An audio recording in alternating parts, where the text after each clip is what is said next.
चलो 29 दिसंबर 2020 current affairs. तो पहला करंट है लेफ्ट विंग एक्सट्रीमिज्म चैलेंज पर। न्यूज क्या थी? न्यूज ये थी कि आपकी चीफ ऑफ डिफेंस स्टाफ जो आपके जनरल बिपिन रावत हैं, उन्होंने ओडिशा पुलिस की तारीफ की है कि बहुत अच्छे से उन्होंने नक्सलवादियों को, लेफ्ट विंग एक्सट्रीमिज्म जो इंडिया में नक्सलवाद फैला हुआ है कई इलाकों में, उन्हें बहुत अच्छे से कंट्रोल किया है, जिसके कारण ओडिशा में एक्टिविटीज बहुत कम है। देखो आपका ना जितना भी ईस्टर्न कोस्ट है इंडिया का, ऑलमोस्ट सारे ईस्टर्न कोस्ट पे, ईस्टर्न स्टेट्स में नक्सलवाद फैला हुआ है। तमिलनाडु की बाउंड्री से लेके नेपाल की बाउंड्री तक सारी जगह नक्सलवाद फैला हुआ है। इसमें एक चीज खास आती है, वो है उड़ीसा गैप। ओडिशा ऐसी स्टेट पड़ती है बीच में जिसमें बाकी सारी स्टेट से इंडेक्सेस भी लग गए और उसके कारण यहाँ पे गैप भी लग गया। नक्सलवाद उन स्टेट्स में फैला जहां पे इंफ्रास्ट्रक्चर की कमी थी, ठीक है, लोगों को एजुकेशन की कमी थी, पावर्टी बहुत ज्यादा थी, ओवर पॉपुलेशन थी, जितनी प्रॉब्लम्स थी इन सारी स्टेट्स में एग्जिस्ट करती थी। तो लोग इस आइडियोलॉजी की तरफ अट्रैक्ट हो गए क्योंकि उन्हें वादा किया गया कि अगर ये रेवोल्यूशन कामयाब हो जाता है तो सबको सारे रिसोर्सेज सब कुछ मिलेगा और आगे बढ़ेंगे। ये सब कुछ करके उन्होंने प्रॉमिस करके उसमें ले लिया, फोल्ड में ले लिया। ओडिशा में ये चीज लोगों ने बाय नहीं की, इस कारण ओडिशा के लोगों ने ज्वाइन इन नहीं किया इस रेवोल्यूशन को। बाकी स्टेट्स में 60s के टाइम पे बहुत ज्यादा, 60s 70s के टाइम पे, 80s तक भी बहुत ज्यादा रहा है ये। 90s से इसका ट्रेंड डिक्लाइन होना शुरू हुआ जब से ग्लोबलाइजेशन का पूरा प्रोसेस शुरू हुआ, और इस time one of the lowest है अपने आप में नक्सलिज्म पूरे इंडिया में ही। पर थ्रेट तब भी बना रहता है कि कभी लगातार वॉच रखनी पड़ती है, लगातार एक्चुअली फोर्सेस डिप्लॉयड रहती हैं, खत्म करने पे लगे हुए हैं कि जितने भी नक्सलवादी बचे हैं वो भी खत्म हो जाए ताकि ये मुसीबत ही खत्म हो। ठीक है, तो इस पूरे एरिया को रेड कॉरिडोर ऑफ इंडिया भी बोला जाता है। क्यों लाल रंगी? क्यों? उनका फ्लैग रेड कलर का, ठीक है, जो कम्युनिस्ट का फ्लैग हमेशा लाल रंग का होता है, ठीक है, तो ये भी कम्युनिस्ट है ना, तो इस कारण इनका फ्लैग भी लाल रंग का है, इस कारण इसे रेड कॉरिडोर ऑफ इंडिया बोला जाता है। ठीक है, तो इसमें ये सारी बेल्ट्स आ जाती हैं, वही सब कुछ लिखा हुआ है। अगली चीज जो हमारे इस करंट अफेयर में हमारे लिए इंपॉर्टेंट है वो है चीफ ऑफ डिफेंस स्टाफ जो इंडिया के हैं। तो पहली बार ये बनाए गए थे 2019 में। आपके 2019 के एंड में सबसे पहली बार इंडिया की हिस्ट्री, इंडिपेंडेंट इंडिया की हिस्ट्री में एक चीफ ऑफ डिफेंस स्टाफ बनाया जा रहा था। अब चीफ ऑफ डिफेंस स्टाफ होता कौन है? ये बेसिकली एक मिलिट्री ऑफिसर होता है जिसके अंडर इंडिया की सारी आर्म्ड फोर्सेस की कमांड होती है। ठीक है, ये चीफ एग्जीक्यूटिव हुआ आपके डिपार्टमेंट ऑफ मिलिट्री अफेयर्स का। तो इसके अंदर मतलब पहले क्या होता था, हमारे 3 अलग अलग चीफ होते थे, आर्मी का चीफ, नेवी का चीफ, एयरफोर्स का चीफ। वो अभी भी तीनों एग्जिस्ट करते हैं। उनके ऊपर एक और सुपीरियर ऑफिस बना दिया जो जॉइंट कमांड संभालेगा सारी फोर्सेस की, उसे नाम दिया गया चीफ ऑफ डिफेंस स्टाफ। ठीक है, इसके अंदर सारी फोर्सेस आ गई। आज तक इंडिया में इसे बनाने की रिलक्टेंसी इसलिए थी बिकॉज हमें लगता था कि यहाँ पे एक कोऑर्डिनेटेड कू हो सकता है, सरकार का तख्ता पलट हो सकता है ना। अगर एक पर्सन के हाथ में तुमने सारी मिलिट्री पावर्स दे दी हैं तो ये खतरा भी तो है अगला मिलिट्री फोर्सेस को गलत यूज करके तख्ता पलट कर दे, सरकार का डेमोक्रेसी से मिलिट्री रूल में ले आए। ये डर के कारण हमने कभी ये बनाया नहीं। पर दुनिया में जितनी भी बड़ी डेमोक्रेसीज भी हैं, हर डेमोक्रेसी में ये पोस्ट एग्जिस्ट करती है, चाहे वो यूएसए हो, चाहे यूके हो, चाहे फ्रांस हो। नॉन डेमोक्रेसी जैसे कि रशिया और चाइना, उनमें भी एग्जिस्ट करती है। तो ये एक्चुअली मॉडर्न वॉरफेयर की एक रिक्वायरमेंट है कि तुम्हारी कमांड जॉइंट हो। ये पुराने जमाने की तरह, क्योंकि आजकल बैटल्स नहीं होती कि सिर्फ एक फौज भेजोगे उससे काम चल जाएगा। आजकल हर चीज में कोऑर्डिनेटेड अटैक चाहिए होता है, तो एक सेंट्रिस्ट कमांड होनी जरूरी है। इस कारण इस विजन से इसे बनाया गया। इसे इस पोजीशन को सबसे पहले 1999 में रिकमेंड किया गया था, जब कारगिल वॉर के बाद हमने एक कारगिल रिव्यू कमेटी बनाई थी। बेसिकली कारगिल रिव्यू कमेटी का काम क्या था, एक तो फौज के अंदर मतलब सारी आर्म्ड फोर्सेस के अंदर क्या क्या कमी है और हमारे डिफेंस में क्या क्या कमी है, उन सबको स्टडी करके रिकमेंडेशन देनी थी कि हमें क्या क्या करना चाहिए जिसके कारण हम बेटर रेडी हो। ठीक है, तो बहुत सारे रिकमेंडेशंस हैं, उसमें से एक ये भी है कि चीफ ऑफ डिफेंस स्टाफ बनाना चाहिए।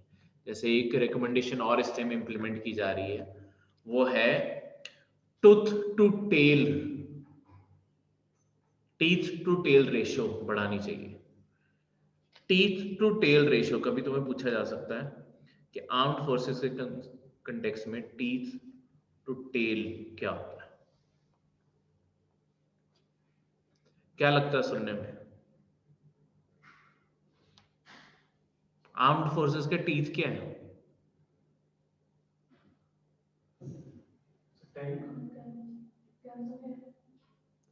जो सैनिक है, टेल होती है जो पीछे सप्लाई चेन है। तो बेसिकली इस टाइम क्या प्रॉब्लम है एक आपके आर्म्ड फोर्सेस में बहुत बड़ी, आपके जो ये ड्राइवर्स की या बहुत सारी जो सिविलियन नौकरियां कर सकते हैं ना आर्म्ड फोर्सेस में, वो भी फौजी कर रहे हैं।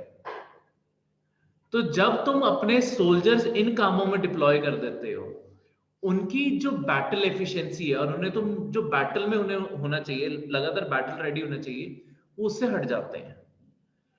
तो इस टाइम आर्म्ड फोर्सेस में ये भी कोशिश चल रही है कि ये जो पीछे सप्लाई चेन मैनेजर सारी सेकेंडरी एक्टिविटीज हैं, इसके लिए सिविलियंस को हायर करना शुरू करें। ठीक है, और जो सोल्जर को तुमने ट्रेन ही हमेशा बैटल के लिए किया है, उन्हें इन पोस्ट से फ्री किया जाए और उन्हें उसी काम के लिए रखा जाए जिस काम के लिए उन्हें ट्रेन किया गया। तो टीथ बढ़ाने की जरूरत है और टेल से उन्हें फ्री करने की जरूरत है। ठीक है, टेल मतलब सप्लाई चेन होगी सारी। क्लियर है?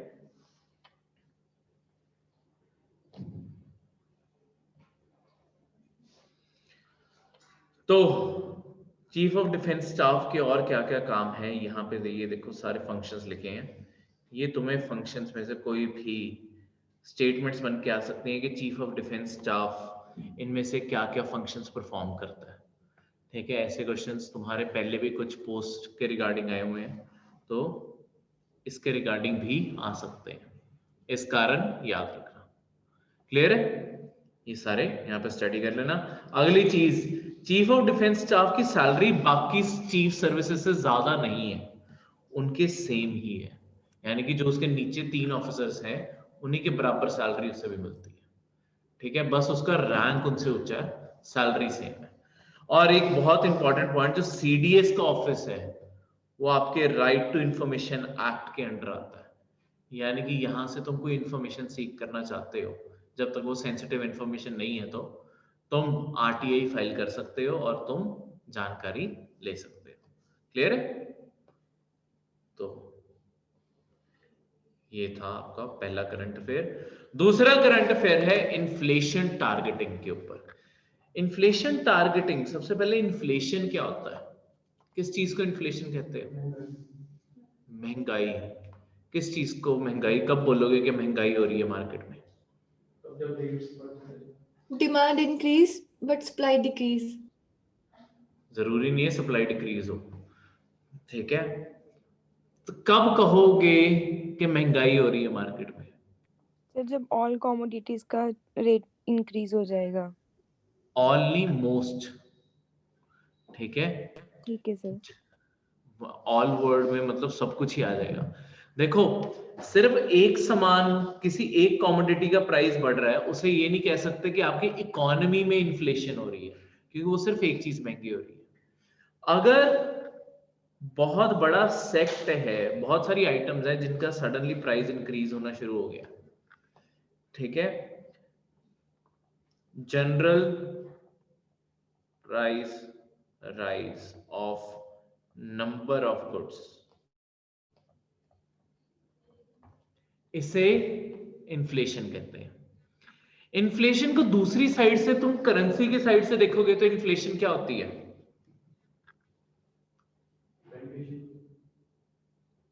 इन्फ्लेशन करेंसी के लिए बेनिफिशियल है। दोबारा सोचो, आज एग्जांपल देता हूं, आज से 10 साल पहले का 2000, चलो 2010 का ही लगा लो, 2010 और 2020 का एक एग्जांपल देता हूं, आप बताना प्राइस में क्या फर्क आया। एक कोक की बोतल का एग्जांपल लगाता हूं। 2010 में कोक की बोतल आती थी 20 रुपए की, आज कोक की बोतल आती है 35 की। फायदा हुआ है? नहीं, करेंसी ज्यादा यूज हो रही है। तो ज्यादा यूज होने का मतलब क्या है? करेंसी की वैल्यू क्या हुई है? फेस वैल्यू डिक्रीज हो रही सर, डिटीरियोरेट, डिक्रीज हुई है, यानी कि वैनिश हो गई है। तो इन्फ्लेशन में होता क्या है, जितनी तेज इन्फ्लेशन होती है करेंसी की वैल्यू उतनी जल्दी उड़ती जाती है। ठीक है, तो आप जब बैंक में पैसे रखते हो, bank saving rate, interest saving rate देता है ना, एक सेविंग रेट ना हमेशा देखना ऑलमोस्ट इन्फ्लेशन के बराबर होता है। तो एक्चुअली तुम्हें बैंक में पैसा रख के जो इंटरेस्ट रेट साल के बाद आ रहा है ना, वो कोई अलग से कोई फायदा नहीं है, क्योंकि उन्होंने सिर्फ उस चीज की रिकवरी दी है जो इन्फ्लेशन हुई है। पर इससे ओवरऑल तुम्हें बैंकिंग से फायदा क्या मिलता है? अगर तुमने बैंक में पैसा ना रखा हो, फिर तो तुम्हें वो रेट भी तुम्हारे हाथ से गया जो इन्फ्लेशन में वैसे वैल्यू डिटीरियोरेट हुई है। लेट्स सपोज तुमने अपने पास 2010 में 35 रुपए रखे हुए थे, तो आज 35 रुपए की वो वैल्यू नहीं रही है। सिर्फ 35 का एग्जांपल लेते हैं, चलो तुम्हें किसी कपड़ों की जेब में से कभी 35 रुपए मिल गए जो इतने पुराने पड़े हुए, चाहे खुशी उसकी अलग होती है कि इस जेब में पैसे पड़े थे, पर फर्क देख रहे हो? तो इन्फ्लेशन दो टाइप से होता है। अगर क्या कहते हैं, गुड्स की वैल्यू देखोगे, गुड्स की वैल्यू इंक्रीज हो रही है ओवर द टाइम। ठीक है, ये सिर्फ मैंने एक एग्जांपल दिया, पर ओवर द टाइम हर चीज महंगी हुई है ना, मूवी टिकट्स लगा लो, कुछ भी लगा लो, हर चीज महंगी हुई है, वो इन्फ्लेशन कारण हुई है। ठीक है, तुमने अपने पेरेंट्स को ये भी कहते हुए सुना होगा कि हम 2 रुपए में मूवी दिखाते थे। ठीक है, तो आज 2 रुपए की कोई वहां पे तुम्हें एंट्री भी ना दे।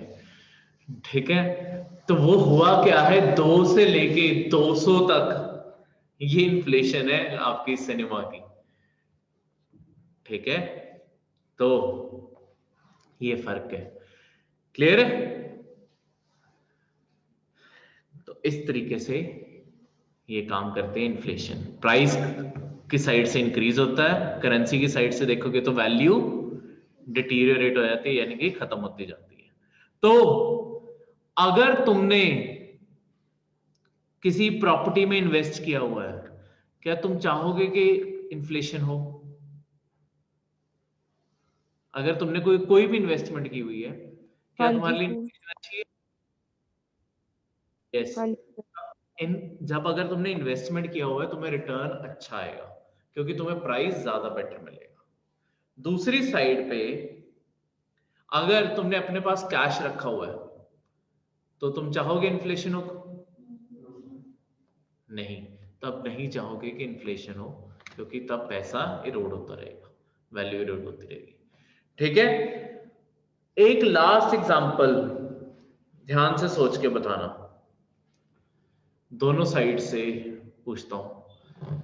तुम लेंडर हो, यानी कि तुमने किसी को पैसे उधार पे दिए हैं, 1 साल बाद उसने वो तुम्हें वापस दिए, 1 साल इन्फ्लेशन बहुत हुई, तो तुम्हें उसने कहा था मैं तुम्हें कुछ ब्याज भी दे दूंगा, पर इन्फ्लेशन उससे ज्यादा थी, चलो, तो तुम्हें अल्टीमेटली फायदा होगा या नुकसान होगा? नुकसान। पैसे देने का हमेशा नुकसान होता है जब इन्फ्लेशन हो रही होती है, और जिसने बोरो किया उसे फायदा होगा, क्योंकि जब उसने लेट्स सपोज 1 लाख लिया था, उसे वापस 1,10,000 देने का बोला, 1 साल में शायद वो 1,10,000 की वैल्यू लाख के बराबर ही रहेगी, तो उसे मार्केट से वैसे ही उतनी कमाई हो रही थी कि उसने उतने में पूरा कर दिया। ठीक है, तो इस तरीके से याद रखना। और एक लास्ट क्वेश्चन जो यूपीएससी का रहा है, इन्फ्लेशन का ना उल्टी टर्म होती है डीफ्लेशन। डिफ्लेशन होता है जब प्राइसेस गिरने लग जाते हैं, ठीक है, और करेंसी की वैल्यू मतलब करेंसी ज्यादा ले पाती है, ठीक है, मतलब overall general decrease in prices of commodities, उसे डिफ्लेशन कहते हैं। तो तुम्हारी इकोनॉमी के लिए इन्फ्लेशन अच्छी है या डिफ्लेशन अच्छी है, और क्यों? सर स्लाइड इन्फ्लेशन थोड़ी थोड़ी होती रही। स्लाइड इन्फ्लेशन, हर टाइम महंगाई बढ़ती रहनी चाहिए थोड़ी थोड़ी करके। देखो अगर महंगाई बढ़ रही है, महंगाई बढ़ना ना एक और चीज की तरफ पॉइंट आउट करता है। महंगाई बढ़ती कब है? जब डिमांड होती है मार्केट में, कोई लोग चीजें खरीद रहे हैं। अगर मार्केट में 10 चीजें आ रही हैं, खरीदने वाले 12 पहुंचे हुए हैं, तो जो बेचने वाला है वो अपने आप प्राइस बढ़ाएगा ना उसका, पर उसे ये भी पता है कि मेरी डिमांड बढ़ रही है तो मुझे प्रोडक्शन भी बढ़ानी पड़ेगी, तो वो प्रोडक्शन भी बढ़ाएगा, प्रोडक्शन बढ़ाएगा तो और नौकरियां देगा, और नौकरियां देगा तो इकोनॉमी और ग्रो करेगी। इस कारण स्लाइड इन्फ्लेशन, ज्यादा इन्फ्लेशन बुरी होती है पर थोड़ी थोड़ी इन्फ्लेशन हर टाइम बनी रहती है। ये जिम्मेदारी इंडिया में इन्फ्लेशन बने रहने की जिम्मेदारी, मतलब इन्फ्लेशन वैसे हम बैलेंस दो चीजों से करते हैं, एक होती है हमारी मॉनेटरी पॉलिसी और एक होती है हमारी फिस्कल पॉलिसी। फिस्कल पॉलिसी का मतलब होता है जो सरकार का बजट होता है, उसे कहते हैं फिस्कल पॉलिसी। जो सरकार बजट बनाती है, बजट में हर साल टैक्स कट्स, टैक्स रेट, ये सब कुछ अनाउंस करती है। इसके अलावा सब्सिडीज, ये सारी चीजें अनाउंस करती है। प्लस सरकार कितना अपनी तरफ से इंफ्रास्ट्रक्चर में खर्चा करने वाली है वो भी अनाउंस करती है। जब सरकार ये खर्चे कर रही है, अल्टीमेटली पैसा जा कहाँ रहा है? लोगों के पास। लोग ही तो फिर आगे जाके इकोनॉमी में स्पेंड करेंगे। अगर सरकार कह रही है कि मैं साल 1 लाख करोड़ हाईवेज बनाने पे लगाऊंगी, तो 1 लाख करोड़ अल्टीमेटली वो नौकरियों में तब्दील होना है। उन लोगों ने, चाहे लेट्स सपोज वो लेबर भी है, पर लेबर ने भी तो खाना खाना ही है कहीं से, कहीं ना कहीं रेंट देना ही है, कहीं ना कहीं कोई फैसिलिटीज यूज करनी है, तो अल्टीमेटली उन्होंने मार्केट में वो पैसा डालने का, ठीक है। तो ऐसे इकोनॉमी मूव करती है। दूसरी साइड होती है मॉनेटरी पॉलिसी। मॉनेटरी का मतलब है आरबीआई। आरबीआई क्या करता है, जो आपके बैंक में लोन्स और सेविंग इंटरेस्ट रेट्स है, इन्हें ऊपर और नीचे करता रहता है। अगर लोन सस्ते हो जाएंगे, लोग क्या करेंगे? ज्यादा लोन लेंगे। अगर लोगों ने ज्यादा लोन लिया, मनी सप्लाई, लोगों के मनी सप्लाई होता है लोगों के पास कितना पैसा है, मनी सप्लाई बढ़ेगी या कम होगी? बढ़ेगी। लोगों के पास पैसा बढ़ रहा है ना मनी सप्लाई के थ्रू। तो अगर लोगों के पास पैसा बढ़ेगा तो इन्फ्लेशन बढ़ेगी या कम होगी? डिमांड बढ़ेगी ना, लोगों के पास पैसा आया, लोगों ने लोन इसीलिए लिया है ना कुछ खरीदने के लिए, तो इन्फ्लेशन बढ़ जाती है। अगर हमारी इन्फ्लेशन कम हो रही होती है तो आरबीआई ये करता है, लोन के रेट कम कर देता है ताकि लोग लोन लेना शुरू कर दें। पर अगर तुम्हारी इन्फ्लेशन बहुत ज्यादा बढ़ रही है तब तुम क्या करोगे? इन्फ्लेशन बहुत ज्यादा बढ़ रही है फिर क्या करोगे? आरबीआई क्या करेगा? लोन की रेट कम कर देगा सर। कम करेगा, बढ़ाएगा? लोन महंगे करेगा। महंगे करेगा सर। और सेविंग इंटरेस्ट रेट वो भी बढ़ाएगा। दोनों एक साइड को मूव करते हैं ये। अगर तुम्हें मैं ये बोलूंगी आज से लोन तुम्हें 15% इंटरेस्ट रेट में मिल रहे हैं, पर तुम्हें सेविंग के लिए भी 8% दे रहा हूँ। पहले मैं सेविंग एफडी पे 5 दे रहा था, आज मैं 8 दे रहा हूँ। लोग एफडी ज्यादा करवाएंगे कम करवाएंगे? तो ज्यादा कराएंगे ना, तो बैंक में पैसा आ जाता है लोगों के। अगर मैंने जेबों से पैसा निकाल लिया तो लोग खर्च नहीं पाएंगे उस पैसे को। कम से कम साल की भी एफडी करवाई मैंने लोगों की, साल के लिए तो पैसा लोगों का गया ना। तो अपने आप तुम्हारी मार्केट से पैसा ऐसे सरकार निकाल देती है ताकि इन्फ्लेशन कंट्रोल हो सके, ठीक है। तो इसी के चलते हुए आरबीआई को टारगेट दिया गया है इन्फ्लेशन मैच करने का, वो है 4% इंडिया में इन्फ्लेशन मेंटेन करके रखने का। आपको क्वेश्चन आ सकता है आरबीआई का क्या टारगेट है, या मॉनेटरी पॉलिसी कमेटी का क्या टारगेट है। वो आरबीआई की कमेटी है, ठीक है। मॉनेटरी पॉलिसी मैंने आपको बोला ना आरबीआई की है, उसका काम है मॉनेटरी पॉलिसी को मैनेज करना, और उसका टारगेट क्या है? 4%। 4% पे इंडिया की इन्फ्लेशन को मैनेज करना। आरबीआई को इसमें थोड़ी सी छूट है कि ज्यादा से ज्यादा 6% तक इन्फ्लेशन चली जाए और कम से कम 2%, पर आइडल रेट 4%। क्लियर है? तो ये बेसिकली क्योंकि एक्सपायर होने वाली है इसकी डेट, जो ये टारगेट दिया गया था, तो इसी टारगेट को ऑलमोस्ट इसी टारगेट को आगे कंटिन्यू किया जाएगा। तो अब सरकार दोबारा से अगला टारगेट देगी।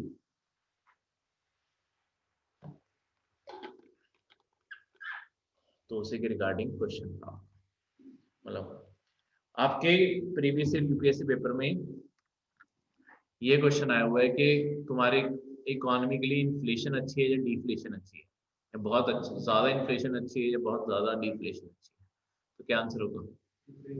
इन्फ्लेशन। जो स्लाइट इन्फ्लेशन है वो सही ऑप्शन था। क्लियर है? तो ये था आपका सेकंड करंट अफेयर, इसमें कोई डाउट नहीं? तो ये थे आपके करंट अफेयर्स